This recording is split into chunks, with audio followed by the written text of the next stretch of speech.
Hola jóvenes, un gusto saludarles en esta tercera clase virtual. Bueno, en esta tercera clase virtual vamos a estudiar un método para estimaciones puntuales. Recuerden que estimación puntual significa estimar con un número, con un único número, ¿ok? Vamos a ver un método que se llama la máxima verosimilitud. Resulta ser que para aplicar este método, necesitamos conocer la distribución de probabilidad de la variable X. ¿Ok? Ustedes saben que la distribución de probabilidad es una función de probabilidad. Entonces necesitamos que nos den esa función de probabilidad. Esa función de probabilidad va a estar en función de un parámetro teta desconocido. La idea es justamente estimar quién es teta. ¿Y qué significa estimar teta? Básicamente consiste en buscar un estimador teta techito, de tal forma que me permita estimar el parámetro desconocido teta. ¿Okay? Te recuerda que cuando yo hablo de teta techito, es un número que va a estimar a un parámetro teta desconocido, que es de la población. ¿Ok? Muy bien, entonces, veamos cómo funciona esto. Vamos a definir la función verosimilitud. La función verosimilitud yo la defino con la letra L. Ahora, ustedes se preguntan, ¿por qué el profe define la función verosimilitud con la función L? Bueno, yo la defino con L básicamente porque me estoy referenciando al nombre en inglés. Verosimilitud en inglés es likelihood. Y como empieza con L, entonces yo uso la letra L. Hago la aclaración porque si ustedes usan el libro Giovanni Zanabria, que es el libro, digamos, oficial del curso, Giovanni no usa la letra L. Giovanni simplemente usa una función G, una función F, una función H. Pero bueno, yo personalmente me gusta usar la letra L porque yo estoy asociando a un concepto estadístico. Es una cuestión meramente personal. No es que si no me pone esa letra está malo, simplemente es cuestión del profe. Resulta ser que usted para estimar por máxima verosimilitud tienen que darle una muestra, tienen que darle una muestra. Recuerde que cuando yo digo una muestra, significa que a mí me tienen que dar las observaciones X1, X2 hasta XN. ¿Ok? Entonces, yo parto de que tengo una muestra. ¿Ok? Esa muestra se conoce. Bueno, eso me lo tiene que dar el problema, una muestra, unos datos. En base en esa muestra, vamos a definir la función. La función se define así. Ahora, la primera vez que uno esto se asusta todo, y dice, pucha, pero ¿qué es esta cosa?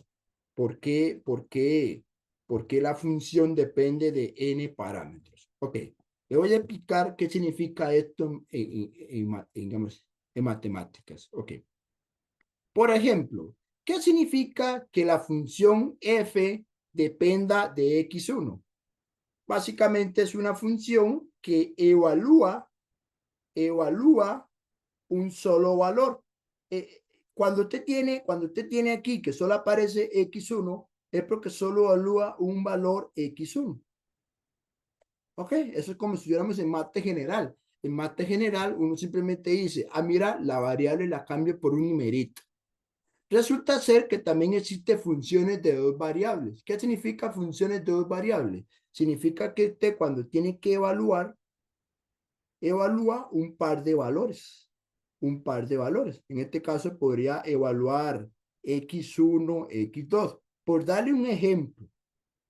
Entonces, aquí es donde viene el toque. ¿Qué significa la función verosimilitud? La función verosimilitud lo que hace es evaluar todos los valores de la muestra. ¿Y por qué? ¿Y por qué la muestra? Bueno, porque la muestra, ¿cuántos valores tiene la muestra? La muestra tiene exactamente no uno y no dos, sino que tiene exactamente n valores. ¿Ok?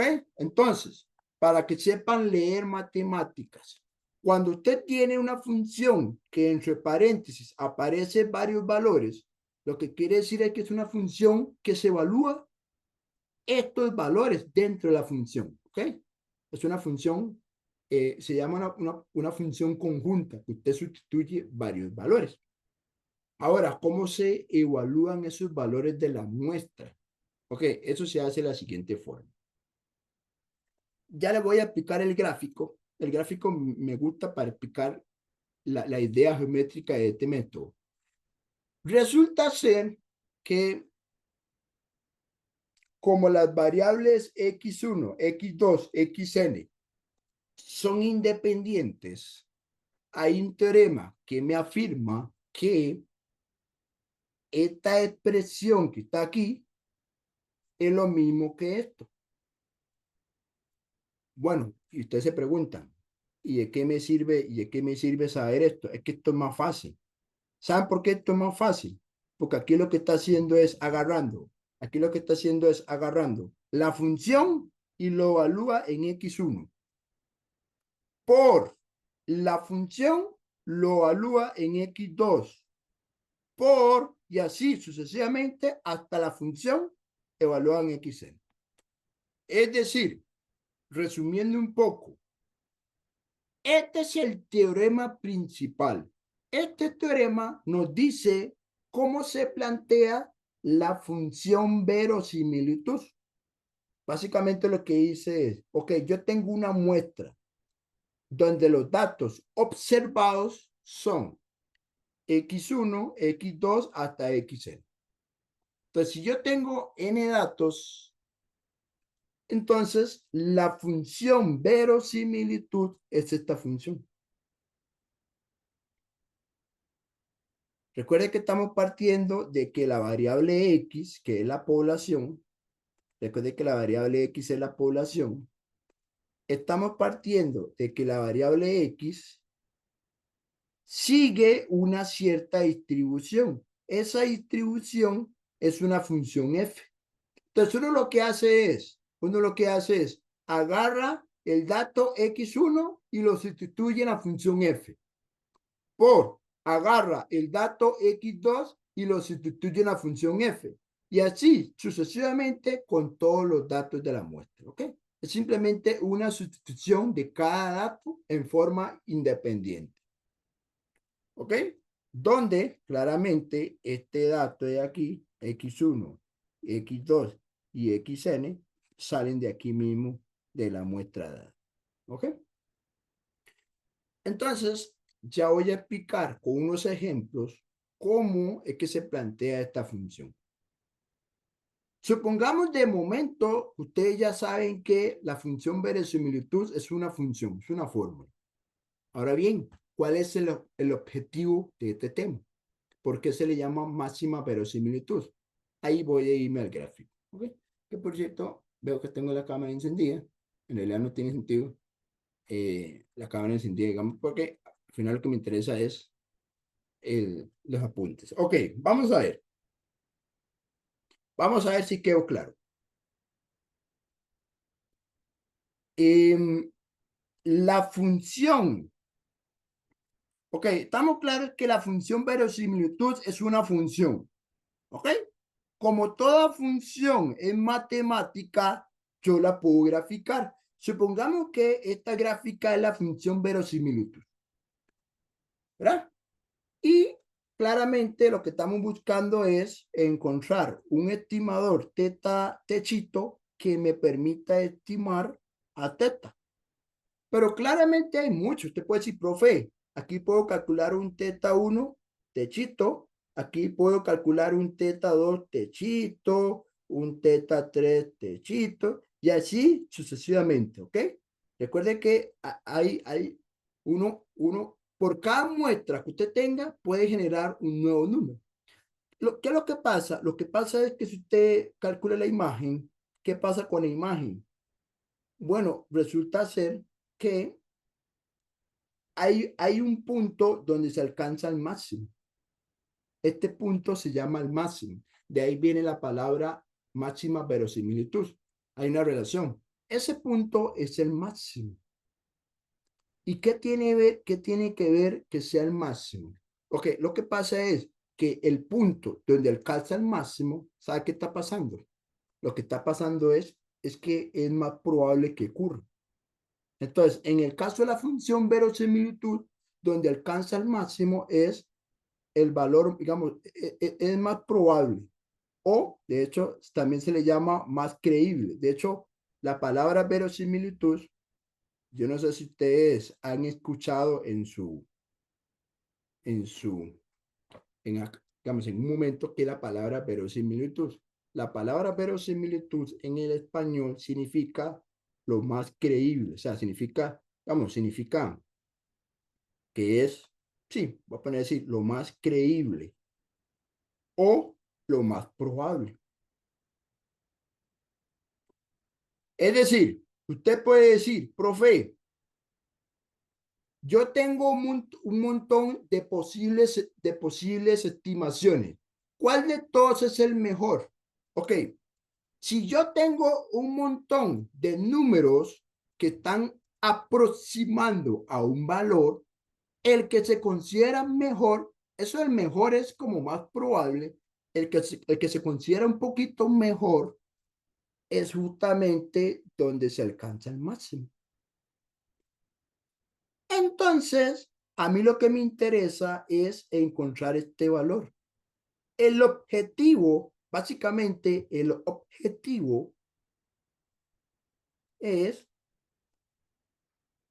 hallar este valor. Este de acá, hallar este valor. Claro, ahí en el dibujo parece como techito. Yo lo voy a ser más específico. Llamémosle teta, techito, EMV. Profe, ¿qué significa EMV? Significa estimador de máxima verosimilitud. Así se define. Estimador de máxima verosimilitud. Entonces, ya están logrando ver por qué el nombre se llama máxima verosimilitud. Porque yo lo que quiero es buscar el valor donde alcanza la imagen, la mayor imagen. Esa mayor imagen, en términos probabilísticos, significa el más probable. Entonces viene la gran pregunta. ¿Alguien me puede decir cómo hace uno para encontrar este máximo? O sea, ¿cómo hace uno para encontrar este valor? Bueno, ese valor en cálculo diferencial se le llama un valor crítico. ¿Y recuerde que un valor crítico? ¿Cuándo ocurre un valor crítico? En este caso ocurre cuando la derivada de la función, como la función se llama L, voy a hablar de la derivada de L. Es cuando la derivada de la función L es igual a 0. Es ahí donde necesitamos meternos con derivadas. ¿Ok? Entonces, ¿por qué no metemos con derivadas? Porque básicamente el objetivo es encontrar el valor donde maximiza la función. Es decir, hay un punto máximo, un valor crítico, un punto crítico. ¿Ok? Entonces, ese es el objetivo geométrico de por qué necesitamos estudiar máxima verosimilitud, porque es el valor más probable o más coherente que estime el valor, el parámetro poblacional. ¿Ok? Bueno, entonces, aclarado ese detalle, entonces ya se dieron cuenta que el profesor quiere este bandido. Bueno, este valor se calcula con un valor máximo. Y eso es básicamente resolver, agarrar la ecuación L, derivarlo una vez e igualarla a 0. Cuando uno lo iguala a 0, según lo que dice cálculo, uno lo que hace es despejar la variable que en este caso es teta, y ese valor que ustedes encuentren va a ser el estimador de máxima verosimilitud que andábamos buscando. Okay, ese es un poco el objetivo en esta sección. Ahora bien, aquí habla de lo siguiente. Resulta ser que como la función L está compuesta por una multiplicación de varios términos, ¿Por qué son varios términos? Bueno, jóvenes, porque yo lo que le estoy diciendo a ustedes es que la función L se calcula con esta fórmula. Claramente, aquí tengo varios productos. Como aquí tengo varios productos, quizás a la hora de calcular la derivada no sea tan sencillo directamente. Por eso es que es recomendable mejor aplicarle un proceso de derivación logarítmica. ¿Qué es derivación logarítmica? ¿Se acuerdan en qué era derivación logarítmica? Básicamente es hacer lo siguiente.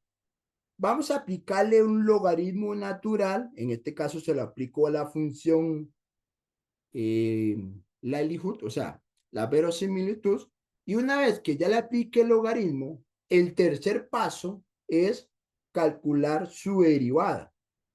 Y una vez que ya tenga la derivada, vamos a igualar la derivada a cero y lo que hacemos es despejar la variable teta y el número que encontremos es justamente el valor que andamos buscando. Entonces, en pantalla están viendo como los 5 pasos. Definir quién es la función, aplicar logaritmo, derivar, igualarlo a cero y despejar la ecuación para encontrar el valor de máxima verosimilitud. ¿Okay? En realidad es un proceso muy sencillo. Lo que a veces a ustedes como estudiantes le puede costar un poco es que tal vez tengan que aplicar, digamos, propiedades de logaritmos o potencias o cuestiones algebraicas. Pero en la lógica, creo que se entiende muy bien. El esquema es muy sencillo de seguir. Ahora bien, no está de más recordar algunas cosas de mate general porque vamos a trabajar con potencias. Entonces, recuerde que en la ley de potencia hay algunas leyes que son muy útiles. Por ejemplo, ¿qué pasa si yo tengo productos, ya que estos son productos, qué pasa si yo tengo productos de potencias de igual base? Si yo tengo productos de potencias de igual base, recuerden que se conserva la base y ¿qué pasa con los exponentes? Se suman los exponentes, ¿ok? Entonces, se conserva base y se suman los exponentes. ¿Bien? No importa si A es un número o la base es una variable. Aquí la diferencia es que A es un número y acá X es una variable. No importa. Al final, ¿cómo se llama? Se conserva la base y se suman los exponentes. Ahora, ¿qué pasa si están dividiendo? Si están dividiendo, bueno, si están multiplicando, se suman, pero si están dividiendo, se restan. ¿Ok? Entonces, cuando están dividiendo potencias de igual base, se restan los de arriba con los de abajo. No importa si la base es un número o es una variable. De igual forma, puedo aplicar leyes de potencia. Y las dos últimas, hay ejercicios, yo he visto en la práctica ejercicios, donde a veces las observaciones no se la dan, sino que se la dan así como en forma muy genérica. Bueno, supongamos que usted quiere sumar n datos o n observaciones de la forma x1, x2 hasta xn. Recuerde que cuando usted tiene una suma de este tipo, es mejor expresarlo con esto. Recuerde que esto es una notación para simplificar esta suma. ¿Por qué? Porque, por ejemplo, yo les digo a ustedes, ¿qué significa A a la X1? Por A a la X2, por A a la X3 y así sucesivamente. Bueno, se conserva la base y ¿qué pasa con los exponentes? Se suman. Ah, pero la suma, estos valores, ¿quién me da? La sumatoria. Entonces, a veces, cuando los datos son así, genéricos, o sea, que no tienen valores, es mejor usar notaciones de suma. Y a veces cuando uno tiene multiplicaciones, digamos que usted quiere multiplicar x1 por x2 por x3 por xn, pues hay una notación especial que se llama el producto. Hay gente que le llama el productorio. A mí ese nombre no me gusta usarlo, pero entiendo que lo que está haciendo es que esta notación lo que dice es el producto de cada valor desde igual 1 hasta el contador n. ¿Ok? Entonces, esta última parte es en caso de que los valores estos no sean conocidos, sino que lo manejen en forma muy genérica. ¿Ok? Bueno, creo que ya expliqué la teoría suficiente y basta para que podamos resolver algunos ejemplos de esta temática. Entonces, no sé si alguien tiene alguna duda, alguna observación o algo que no le quedó claro en, en la parte teórica.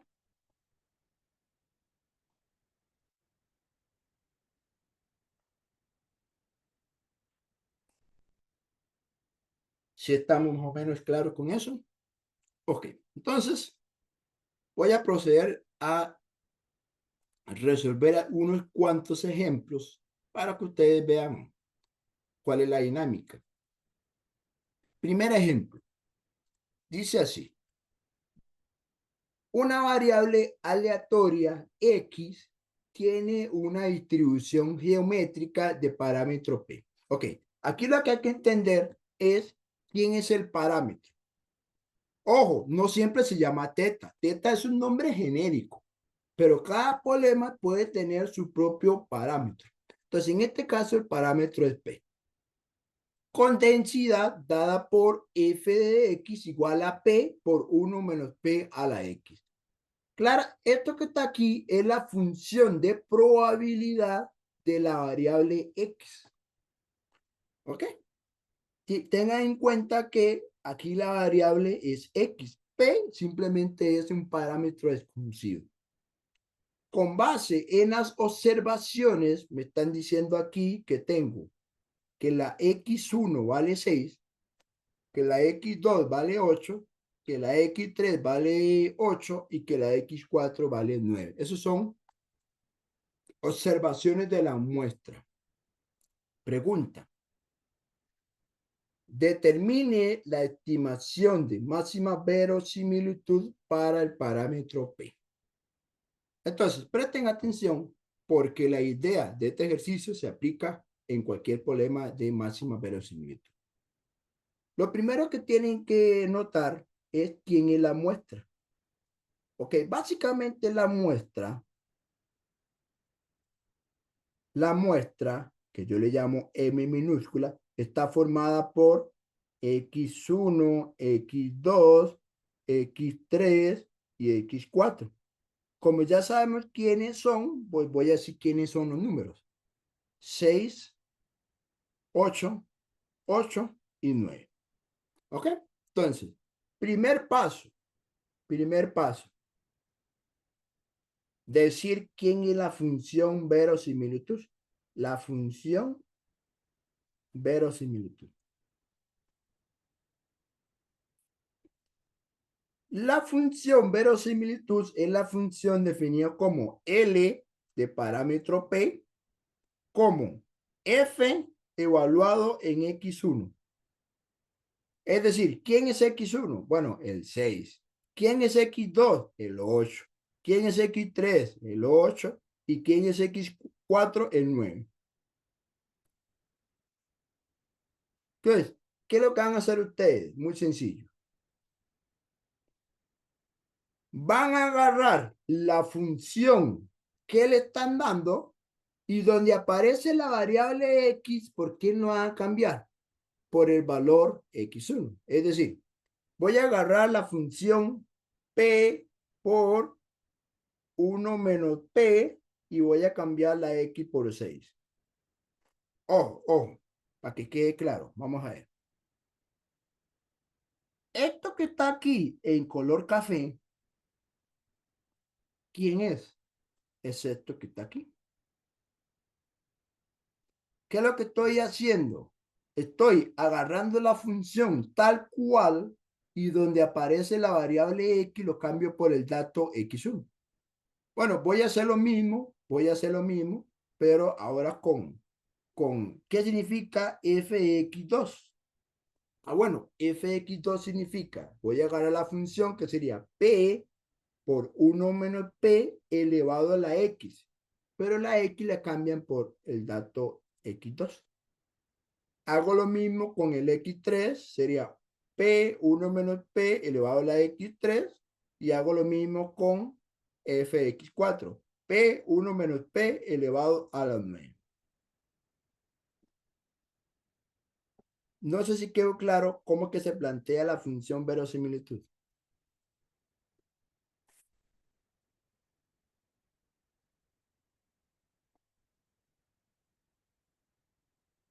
Ahora bien, lo dejo así. No, hay que simplificarlo. Por ejemplo, ¿qué pasa con esta P? Vamos a decirlo subrayo aquí. ¿Qué pasa con esta P, esta variable P y esta variable P? Como son iguales, se conserva la base y se suma los exponentes. 1 más 1 más 1 más 1 son 4. Y ahora, ¿qué pasa con el 1 menos P? El 1 menos P lo que hace usted es sumarle el exponente. Entonces usted le suma el 6 más el 8 más el 8 más el 9. Es decir, la función simplificada da P a la 4 por 1 menos P a la. ¿Y cuánto da esa suma? Bueno, esa suma da, vamos a ver. Esto sería 16 más, de hecho voy a hacer aquí las cuentas, 16. Esto sería 16 más 6, en este caso sería 22, y 22 más 9 sería 31. ¿Ok? 6 más 8 más 8 más 9 da 31. Muy bien. Entonces, ya tenemos la función verosimilitud, que es que LP es esta expresión que está acá. Es básicamente esta función. O sea, si lo quieren ver, la función verosimilitud es esta expresión. P a la 4 por 1 menos P a la 31. Ahora bien, ¿qué hacemos con esa expresión? La vamos a aplicar logaritmo. Entonces usted dice, ok, vamos a aplicar logaritmo, aplicar logaritmo natural. Es decir, usted lo que hace es, le aplico logaritmo al lado izquierdo y le aplico logaritmo al lado derecho.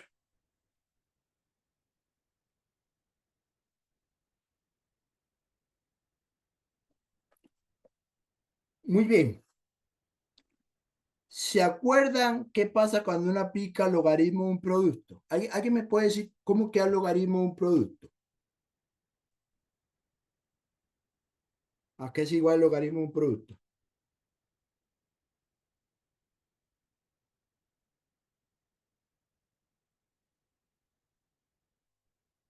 ¿Alguien me puede decir cuál es el logaritmo de un producto?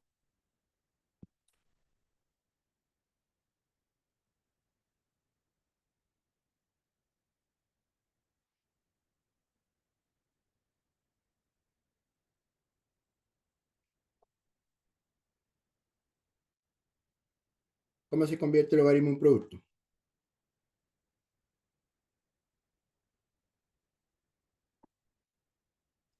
Creo que era suma de logaritmos. Efectivamente, es una suma de logaritmos. Entonces sería logaritmo de P a la 4 más logaritmo de 1 menos P a la 31. Es correcto. Es el logaritmo de una suma. Ahora bien, déjeme ver la paleta aquí. Ahora bien, cuando uno tiene aquí una potencia, recuerde que una potencia, ¿qué pasa cuando uno tiene una potencia logaritmo? Pasa al frente el logaritmo. Entonces queda 4 logaritmo de P más 31 logaritmo de 1 menos P. Bueno, ya ahí está un poquito simplificado. Recuerden que lo que sigue es derivar. Entonces uno trata de que la expresión quede un poquito más sencilla para efectos de derivación. Entonces, una vez que ya le apliqué el logaritmo, ahora viene ¿cómo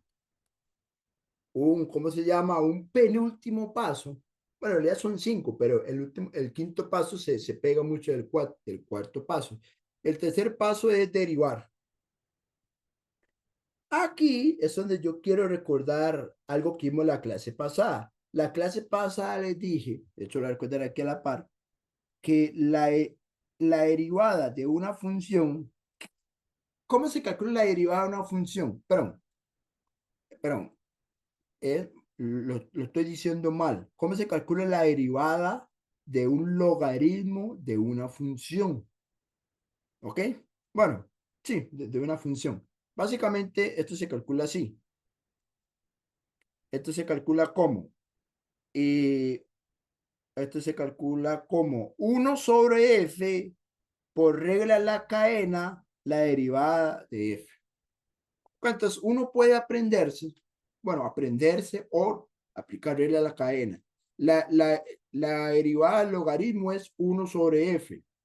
Y por regla de la cadena es la derivada de f, que es f'. Yo lo pongo arriba. De hecho, uno lo puede poner así. Uno le puede poner 1 sobre f por f'. Pero si lo pones simplificado, arriba siempre da f' y abajo siempre da f. ¿Ok? Entonces uno se pregunta, vamos a ver, voy a copiar y pegar esto. Copiar y pegar esto aquí.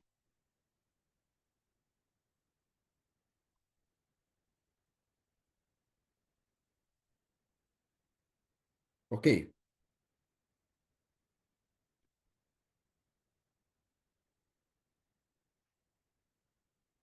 ¿Quién es la derivada de la función L? Ok. La derivada de la función L. Recuerda que voy a derivar. Entonces, voy a explicarle cómo es ese proceso de derivación aquí. La derivada del logaritmo de L es 1 entre la función L y arriba ponemos la derivada de la función L'. De hecho, siempre es así. Siempre es L' dividido entre L. De hecho, eso se lo pueden casi como aprenderse como algo cierto. Siempre cuando uno deriva el lado izquierdo, siempre da esto. ¿Ok? Entonces uno lo que hace es como que automatiza esa derivada. Ahora, ya las derivadas de la derecha, ahí sí hay que derivar, eh, digamos, aplicar reglas de derivación. ¿Cuánto es la derivada del logaritmo de p? Recuerde que si p es una variable, ¿cuál es la derivada de x? Sería 1 sobre x. Entonces, aquí sería 4 por 1 sobre p. Más 31 por, ¿y cuál es la derivada del logaritmo de 1 sobre p? Sería 1 entre 1 menos p por regla de la cadena. ¿Cuál es la derivada de lo de adentro? La derivada de lo de adentro lo que le queda es menos 1, porque básicamente la derivada de p es 1 por menos 1 y la derivada de 1 0. O sea, aquí me queda menos 1. O sea que si lo ven bien, esto queda 4 por 1 sobre p menos 31 por 1 menos p. Esto responde a la derivada.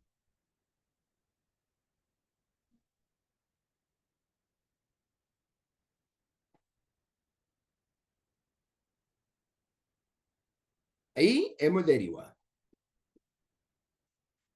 ¿Ok? Me avisan si tiene alguna duda, alguna observación al respecto.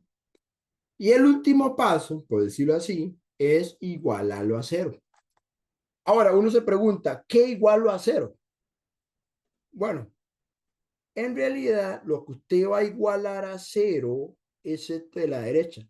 Esto que quedó en la derecha, eso es lo que usted va a igualar a cero para despejar la variable p. Entonces, lo que vamos a hacer es hallar el valor crítico. El valor crítico en cálculo, lo que hacemos es agarrar la derivada e igualarla a cero. Ahora, en realidad, esto se analiza solo tomando esto. Entonces, ustedes lo que van a hacer es agarrar esto que está aquí 4 por 1 sobre P menos 31 por 1 menos P y lo igualan a 0. Y lo que hay que hacer ahora es despejar la P. Ahora, aquí es donde uno se vuelve un poco flexible. ¿En qué sentido? En que, en realidad despejar la P aquí no es tan fácil, porque hay que hacer suma de fracciones y bueno, a veces despejar la P, digamos, es que, digamos, si usted tuviera aquí una P más 4 igual a 0, eso es muy sencillo porque usted lo pasa a restar. Ahí no, creo que ahí nadie se puede perder. Pero tratar de despejar la P, bueno, o sea, uno sí lo hace. De hecho, mate general uno tiene que enseñarle a los chicos a hacer este asunto. Pero bueno, como estamos en un curso de estadística, en realidad el curso de estadística no nos vamos a entrabar a resolver ecuaciones a mano. Claro, se puede, claro que se puede. Entonces, yo lo que recomiendo, y yo creo que esa recomendación casi todos me la toman, es resolver esa ecuación en calculadora. ¿Ok? Entonces, es como para ayudarle en ese paso, ¿verdad? Porque es muy feo que uno al final, por un mal despeje, una variable, se le vaya a perder puntos en ese rollo. Entonces, yo le doy la posibilidad de resolver la ecuación en calculadora. Resolver la ecuación resolver la ecuación en calculadora. Si alguien es muy diestro resolviendo esto a mano, pues claro que lo puede hacer. De hecho, puede ser la mano y hacerla en calculadora. Resolver la ecuación en calculadora. ¿Qué significa resolverla en calculadora para los que posiblemente eso ustedes saben más, saben más de eso que yo? Pero bueno, le voy a explicar cómo se hace eso en calculadora para los que tal vez no se acuerdan. Recuerde que aquí tengo una versión de la cálculo. Esa versión de la cálculo es la versión class WIS, que básicamente la penúltima versión, porque hay una versión más reciente. Voy a usar esta versión, ya les voy a mostrar en pantalla. Bueno, ahí sale un anuncio, ¿verdad? Hay que esperar que el anuncio caduque para poder quitar esa ventana. Eso aquí ya apareció, ¿ok? Entonces, básicamente vamos a lo siguiente. De hecho, voy a anotar aquí la ecuación. La ecuación, ahora, de hecho, la tengo aquí anotada, ¿ok? Entonces, si usted quiere resolver esa ecuación en un cálculo, lo que van a hacer es poner 4 por, ponen la fracción 1 sobre P. Lo que pasa es que la P la vamos a cambiar por la variable X. La variable X es con alfa X. Ok, ahí tenemos el primer término. Menos 31 por, ponemos la fracción 1 sobre P, 1, no, 1 sobre P menos 1 menos P, es decir, menos X.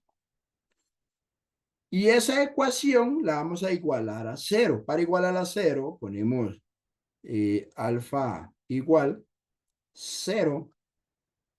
Y recuerden que la calculadora tiene la opción de solve. Solve es resolver en español. Ok, entonces le damos shift solve y le damos igual. Y bueno, ahí nos da el valor. Lo que no me gusta es que no me da el valor exacto. Pero bueno, si vamos a usar esa herramienta, entonces vamos a basarnos en eso.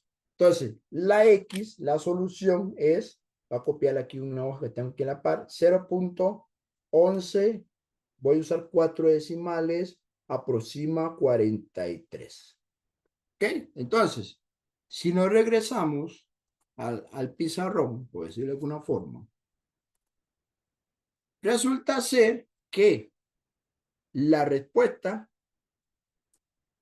vamos a ver, voy a regresar aquí. La respuesta sería que P es aproximadamente 0.1143. De hecho, tiene sentido porque P es una probabilidad. No lo mencioné, pero la distribución geométrica, el parámetro es una probabilidad. Tiene sentido, eso es un número entre 0 y 1. Entonces viene el paso 5. De hecho, el paso 5 le da la respuesta. Respuesta. El estimador de máxima verosimilitud. ¿Quién es el estimador? Ah, perdón. Puse teta por costumbre, pero no se pone teta. Se pone la P. Se pone la P porque el parámetro se llama P. Entonces te pone P pico. El estimador de máxima verosimilitud es 0.1143. ¿Ok? Entonces, lo que acaba de mostrar es básicamente la solución completa de un ejercicio. Bueno, creo que ni siquiera me va a caer aquí. Bueno, de hecho no me cae todo, pero ahí está. Es básicamente la solución completa de un ejercicio de estimación por máxima verosimilitud. ¿Ok? No sé si alguien tiene alguna duda hasta acá. Al menos dudas genéricas, ¿verdad? O si que alguien me quiere hacer una pregunta muy particular, mira, profe, ¿cómo hizo esta derivada? ¿O cómo hizo esto? ¿No? Cualquier consulta es válida. ¿Ok? ¿Alguien tiene alguna duda? Consulta. Mientras voy ampliando aquí la pantalla, pues si alguien lee más cómo ve la en versión aumentada.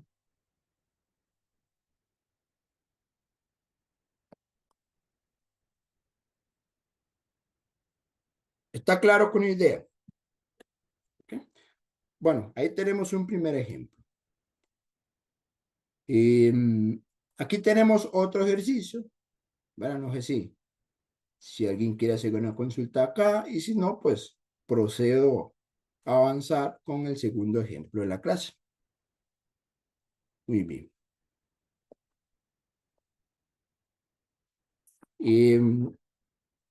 Ahí hay otro ejercicio.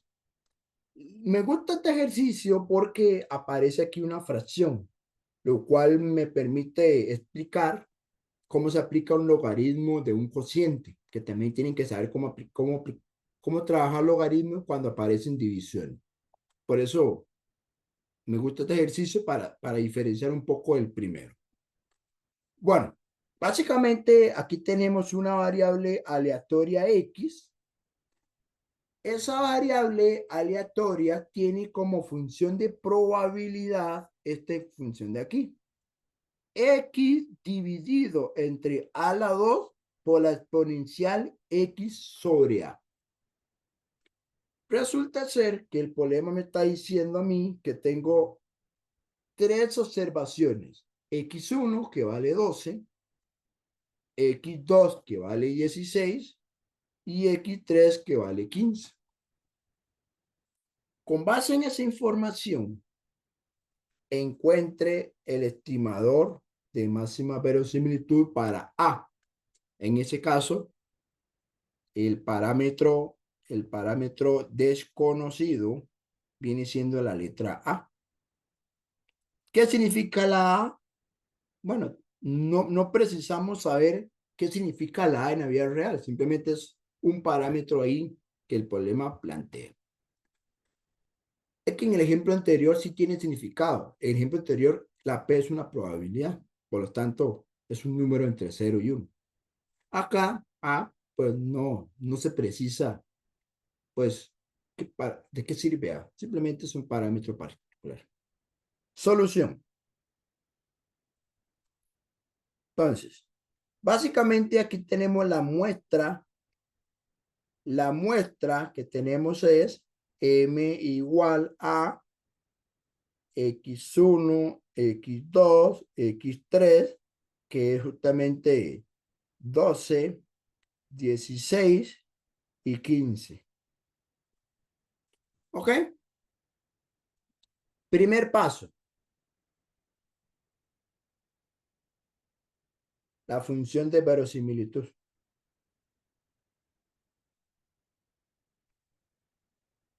Que en este caso se define como la L del parámetro A de fx1. por f de x2 por f de x3. Que por cierto, ustedes tienen que observar que en la función la variable x aparece aquí y aparece aquí. Entonces, donde aparece la variable x es donde usted va a cambiar la x1, la x2 y la x3 respectivamente. Quiere decir que entonces queda L de A es igual. Voy a copiar la función cambiando la x por x1, luego la vuelvo a copiar con x2 y luego la vuelvo a copiar con x3. Entonces sería algo así. Sería 12 por a la 2 e a la 12 sobre a. Y voy a copiar y pegar esto porque lo tengo que replicar 2 veces más.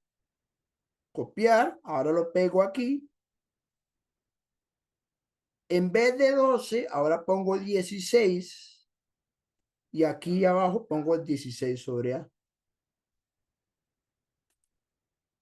Por, vuelvo a colocar la función original. Y en vez de 12, ahora viene el 15. Y aquí sería 15 sobre a.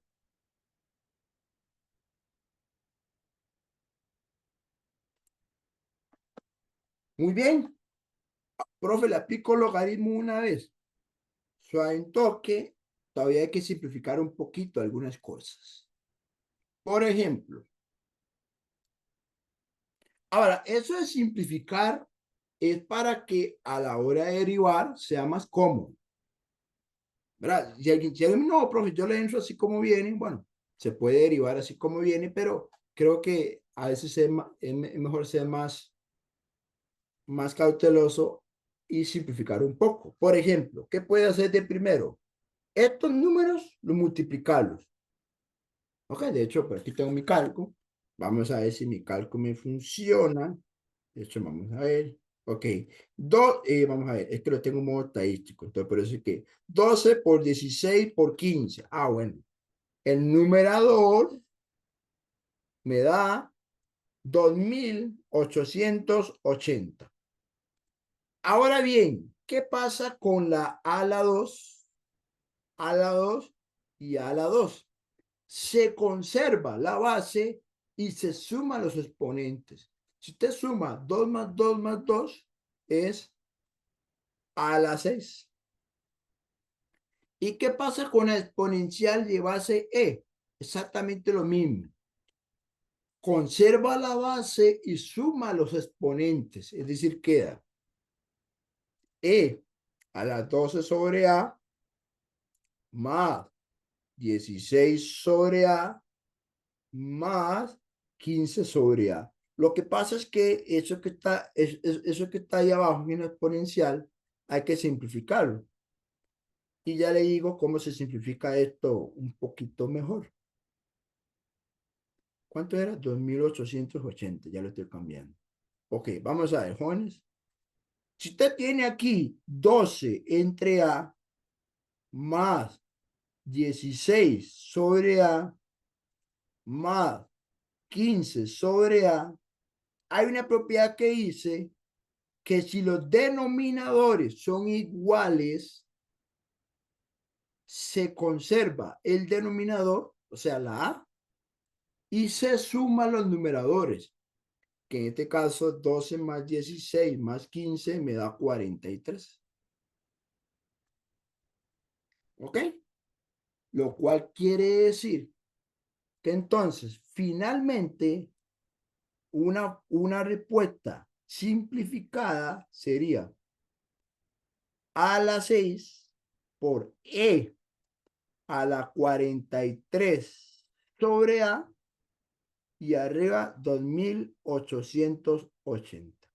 Entonces, quiere decir que la función verosimilitud es L de A igual a esta expresión de aquí.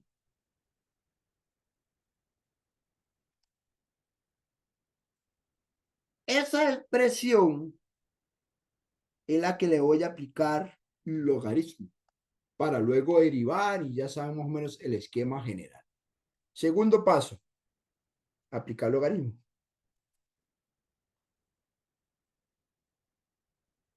Cuando uno aplica logaritmo, es decir, logaritmo de LA igual a logaritmo, y va a tener que aplicarle logaritmo a esta cosa. A la 6 por E a la 43 sobre A 2880. Y uno dice, bueno, profe, ¿y cómo le aplico propiedades de logaritmo? Ok, vamos a ver. Tengan paz y véanlo con tranquilidad. Como yo tengo aquí una división, esto conviene escribirlo como rectas de logaritmo. Logaritmo del numerador menos logaritmo del denominador.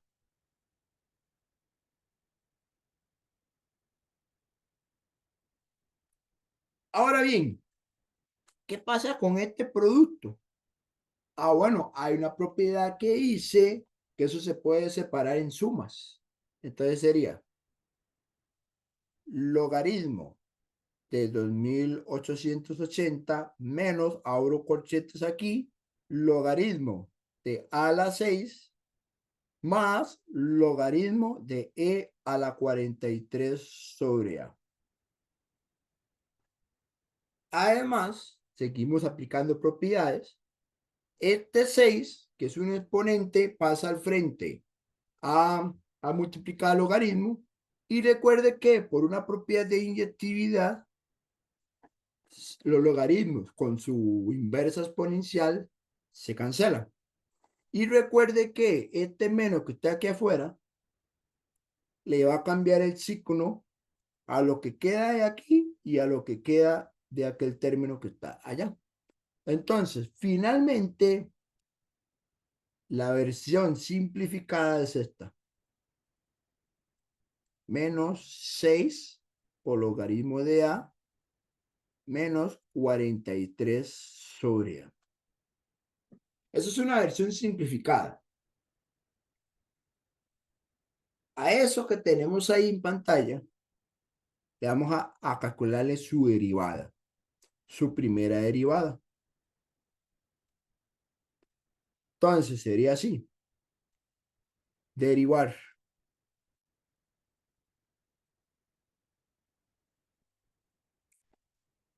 Muy bien. Si quiere voy a copiar y pegar esto. Yo sé que ustedes no acostumbran a copiar mucho, pero yo aprovecho la tecnología para un solo paso copiar y pegar. ¿Cuál es la derivada del lado izquierdo? Sería L' de A dividido entre L de A. Ahora bien, vamos a ver. La derivada de un número, recuerde que esto es un número. La derivada de un número simplemente da cero. Ahí no hay nada que hacer. Ahora, recuerde que aquí la variable es A. Todo lo estamos derivando con respecto a la variable A. Entonces, ¿cuál es la derivada del logaritmo de A? 1 sobre A, porque esa es la variable, 1 sobre A. Entonces, la derivada sería 6 por 1 sobre A. ¿Y cuál es la derivada de 1 sobre A? Porque recuerde que el 43 se mantiene y usted tiene que ver cómo derivan 1 sobre A. Ok, la derivada de 1 sobre A, se lo voy a recordar, porque posiblemente no se lo saben. Recuerde que esa derivada está en una tabla. Recuerde que en el folleto 2, la primera página aparece una tabla de derivadas, que por supuesto les recomiendo que se lo aprendan o que lo practiquen para cuando estemos trabajando estos temas. La derivada 1 sobre A es menos 1 a la 2. De hecho, si ustedes revisan la tabla, obviamente la tabla todo está en X, pero te dice, mira, ¿cuál es la derivada de 1 sobre X? Ah, mira, menos 1 sobre X cuadrado. ¿Ok? Bueno, entonces aquí queda por menos 1 sobre A a la 2. Ahora, quitemos cositas. Este 0 está estorbando. O sea, ¿para qué quiero ese 0? Y este menos con este menos da más 43. Es decir, que eso me da menos 6 por 1 sobre A más 43 por 1 sobre A a la 2. Esto es igual a L' de A sobre la función verosimilitud L.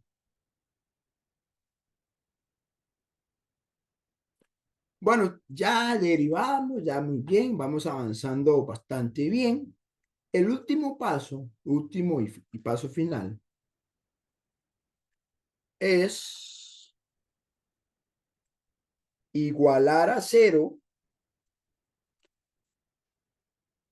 para hallar el valor crítico, ¿verdad? Profe, ¿qué igualo a 0? Bueno, lo que usted va a igualar a 0 es justamente esto que está en el lado derecho del cálculo de la derivada. Vas a agarrar eso el igual a 0. Eso es lo que usted va a analizar aquí. Entonces usted dice, muy bien, menos 6 por 1 sobre A más 43 por 1 sobre A a la 2 y lo igualan a 0. Y si no quieren resolver esto a mano porque es muy complejo o pereza, no sé, entonces lo hacemos en calculadora. Vamos a resolver esa ecuación en calculadora.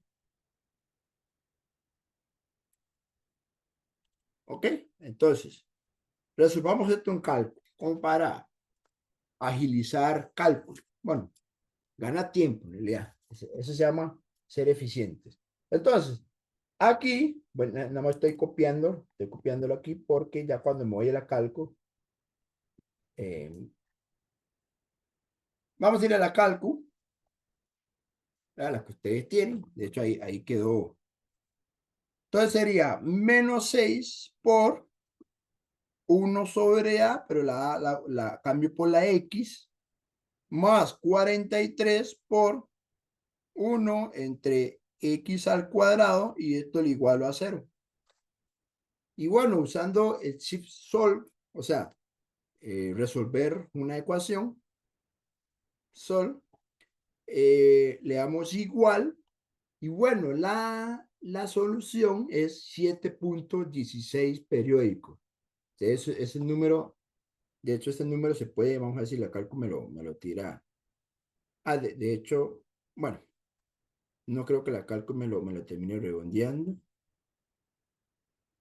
Es 43 esto. Sí, la cálculo sí me lo redondea. Bueno, no me lo redondea, me da el valor exacto. La cálculo que tengo a mano, ¿verdad? Bueno, la cálculo que estamos usando ahí en la tableta me da que el valor A es aproximadamente 7.16. De hecho es un número periódico. El valor exacto es 43 sobre 6. Ok, cualquiera de los dos es válido. Obviamente, matemáticamente prefiero la solución exacta, pero bueno, depende de la capacidad de la calculadora, lo que tira son aproximaciones, porque básicamente aplica métodos numéricos para aproximar la solución. Entonces, sí, para aproximar la solución de la ecuación. Entonces, la respuesta que tienen que poner en el examen, bueno, en cualquier evaluación es A pico, que es el estimador de máxima verosimilitud, es aproximadamente 7.1667. Y con eso se acaba el ejercicio. ¿Ok? Entonces, si ustedes ven, ya así fríamente hablando, no es difícil. Lo que sí, obviamente, es que tenés que recordar reglas de derivación, propiedades del logaritmo, ¿ok? Pero fuera de eso, el esquema general eh, es entendible, ¿ok? Empezamos por la función verosimilitud, sabiendo quién es la muestra, aplicamos logaritmo natural, ahí maquillamos un poquito la expresión para que quede algo más resumido, derivamos y lo que dé en el lado derecho de la derivada es igual a 0, y si les queda más cómodo, meter la ecuación a cálculo para que me dé la solución, ¿ok? En este caso me dé la solución. Por lo general, estos problemas solo tienen una solución. Alguien podría decir, profe, ¿una ecuación puede tener dos soluciones? Podría tener dos soluciones. Habría que ver si las dos son válidas para el ejercicio o solo una de ellas. ¿Ok? Digo que el 90% de los ejercicios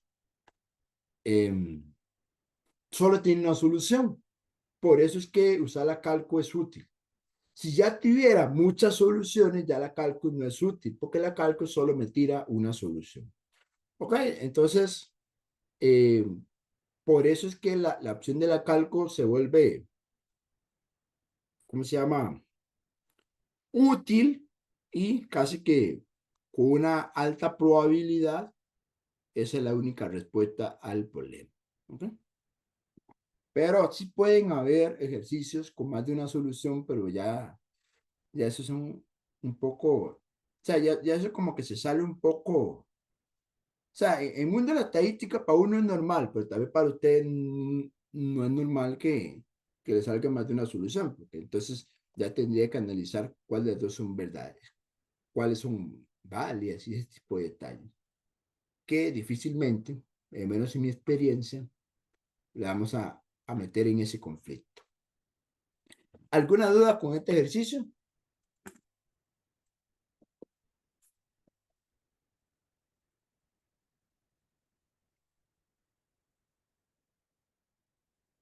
¿Ok? Entonces se entiende la lógica, la idea.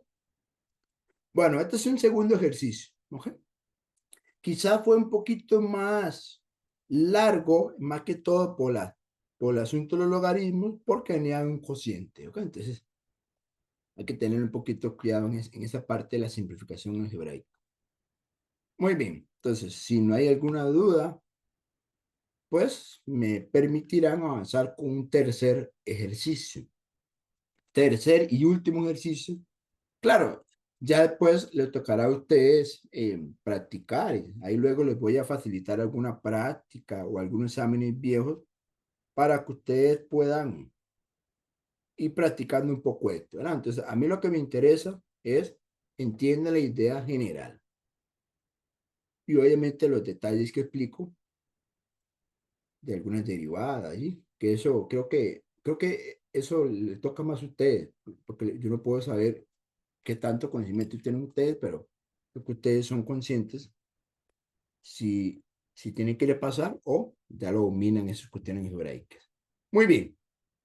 Aquí ya tengo una variable aleatoria X, de hecho esa variable es exponencial.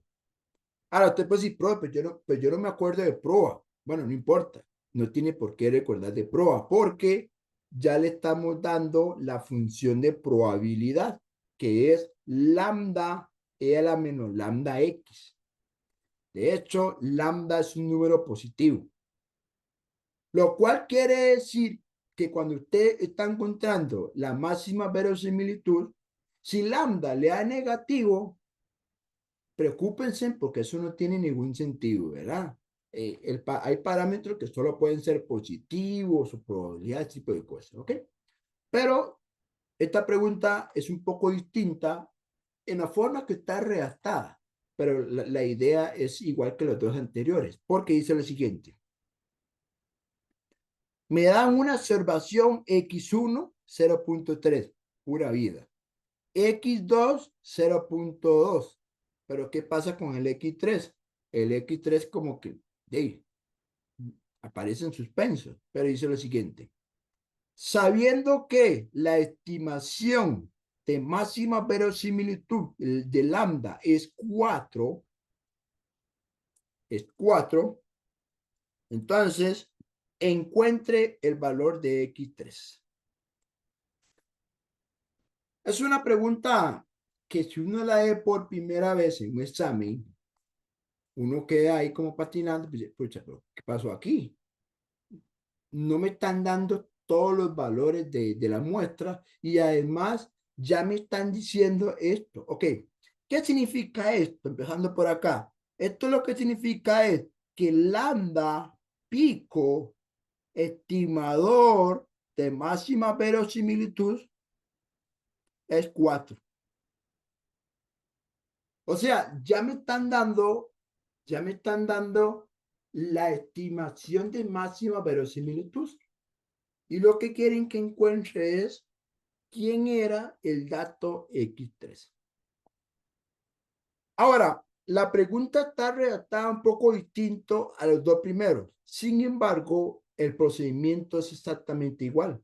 Hay que plantear la función, hay que aplicarle el logaritmo, derivarlo y ya en el último paso es cuando uno conecta esta información y logra encontrar quién es la X3.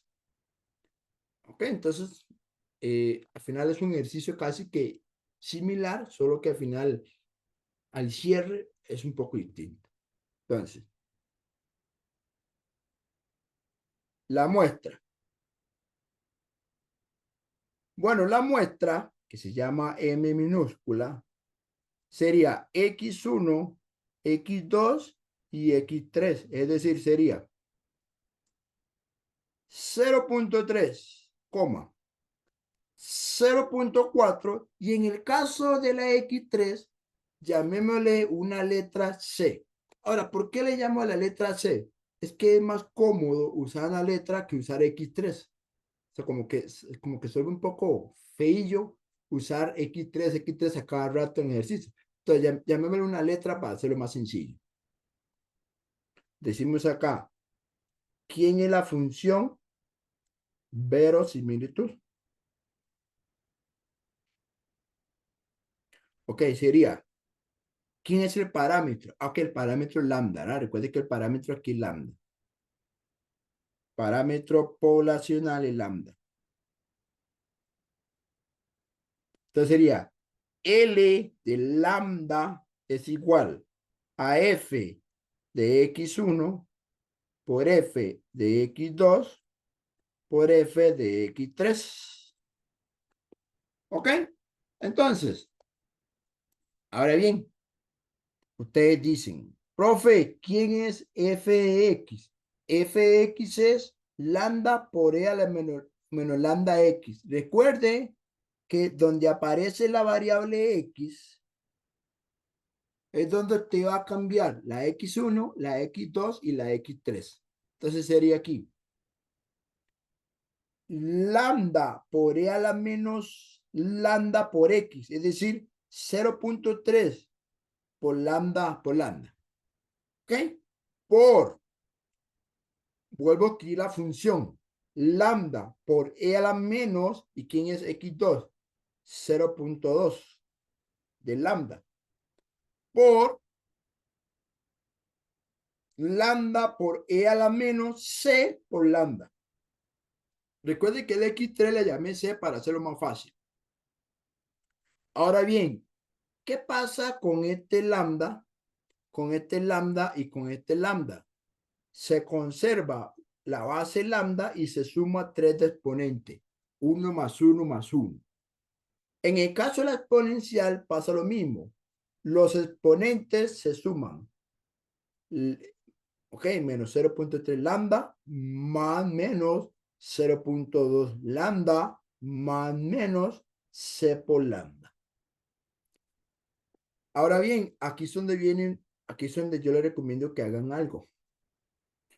Aquí como usted tiene menos 0.3 por lambda, menos 0.2 por lambda, menos c por lambda, usted pueden sacar un factor común. Saquen el factor común en lambda. Entonces le queda lambda por menos 0.3 menos 0.2 menos c, que por cierto, menos 0.2 menos, perdón, menos 0.3 menos 0.2 es una cálcula menos 0.5, le resto c. Entonces, lo que quiero decir es que esta cosa que está aquí, ese exponente, mejor escríbalo como esto. Es decir, queda lambda a la 3 por e a la menos, no, ¿cuál menos?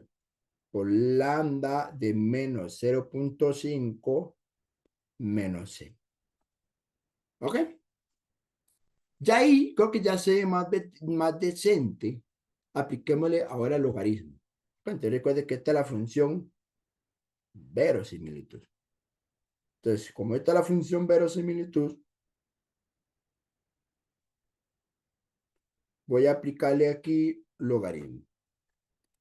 ¿Ok? Vamos a ver. Muy bien. Ya. Es que aquí donde estoy a veces llueve, entonces tengo que cerrar una velocidad que tengo aquí a la par mío. Pero mejor le voy a abrir un toque. Muy bien. Aplicamos logaritmo. Entonces sería logaritmo de L de lambda es igual a logaritmo de quién? De lambda a la 3 por E a la lambda menos 0.5 menos C. Ok.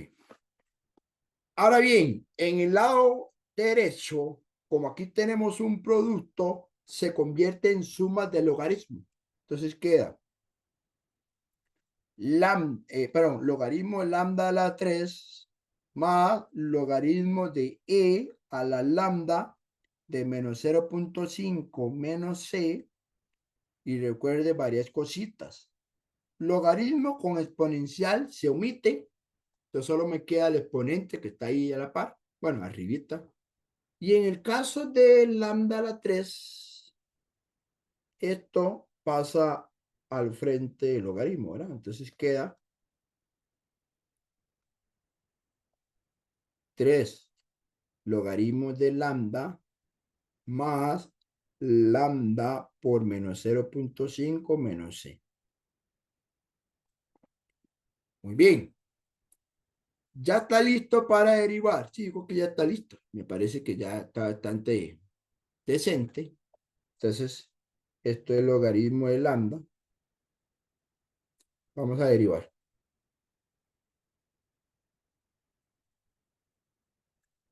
Al derivar, recuerde que la derivada del logaritmo L es L' de lambda dividido entre L de lambda. ¿Cuál es la derivada del logaritmo de lambda? Si lambda es variable, 1 sobre lambda. Entonces queda el 3, que recuerde que como está multiplicando, recuerde que las constantes que multiplican se mantienen. ¿Ok? Por eso es que el 3 se mantiene. 1 sobre lambda, la derivada es 1 sobre lambda.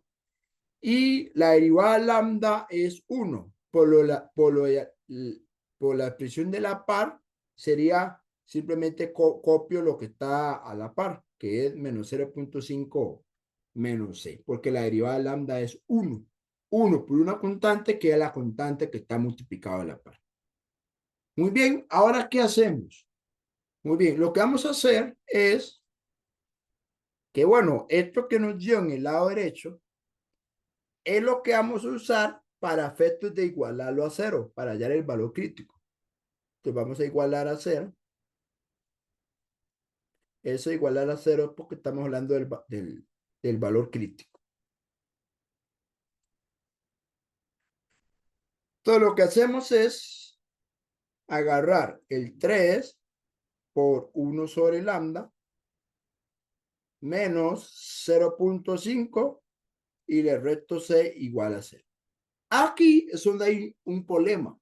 El problema es que la c no la conozco. Y el lambda, usted puede decir, pero ¿quién es lambda? El lambda en realidad sí lo conozco. ¿Sabe por qué sí conozco el lambda? Porque a mí me están diciendo que el estimador de lambda es 4. Entonces, si a usted le están dando que lambda estimado es 4, le permite a usted concluir o aseverar que esta cosa vale 4. Entonces, solo me queda la letra C, que la letra C es justamente lo que quiero buscar, porque ese es el X3. Entonces, si usted sustituye lambda por 4, porque eso es información del ejercicio, usted lo escribe así.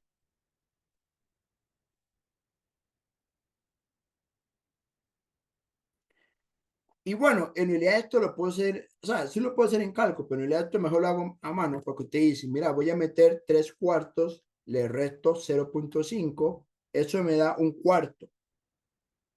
Eso me da un cuarto, le resto C, agarro el C y lo paso a la derecha. Si agarro el C y lo paso a la derecha, C vale un cuarto. ¿Qué quiere decir? Quiere decir que entonces la X3 vale un cuarto, que es lo mismo que decir 0,25. Esa es la respuesta al ejercicio. Entonces, si bien es cierto, como le repetía, el ejercicio está redactado un poquito distinto, la lógica del procedimiento es hacer todos los 4 pasos, solo que al final, como ya le están diciendo que lambda es toma valores de 4, bueno, la estimación de lambda, no lambda, la estimación de lambda vale 4, esta cosa lo toman como la estimación y despejan la C, y la C era el dato que ustedes andaban buscando, ¿ok? En este caso es 0,25. Ok, ¿alguna duda hasta acá, jóvenes, con esta situación? Entonces, me he tomado, digamos, la paciencia y la claridad, bueno, espero que esté claro, de explicar 3 ejercicios. De hecho, algunos de esos son iguales o similares a lo que han salido en examen. Entonces, son ejercicios que tienen buena sustancia, buena, ¿cómo se llama? Que son de nivel adecuado. Obviamente, pues ya le queda a ustedes por su propia cuenta. Yo les voy a facilitar algunas prácticas, exámenes viejos. Exámenes viejos, no sé si es muy temprano pasarle, porque a menos, si es la primera vez que los lleva, va a haber muchas cosas que no va a entender. Pero bueno, creo que uno podría, como, mira, voy a buscar una pregunta de un tema que sí he visto, ¿ok? Los que ya han llevado el curso, de hecho, desconozco si alguien ya llevó el curso o no, no tienen por qué decírmelo, pero posiblemente ya, si no le pasa un examen, ya tenga alguna idea de un examen completo, ¿ok? Pero bueno, ahí luego le pasaré algunos exámenes y si fuera el caso, le paso una lista adicional eh, de ejercicios, ¿vale? Yo creo que ya hemos visto estimadores insesgados, que eso se evalúa en el examen, y ahora estamos viendo máxima verosimilitud. Entonces, son 2 temas que tienen que dedicarle atención, bueno, prestarle atención a ese tema. ¿Alguna duda con este tema? Ya de mi parte he concluido satisfactoriamente con la explicación de este tema. ¿Ok?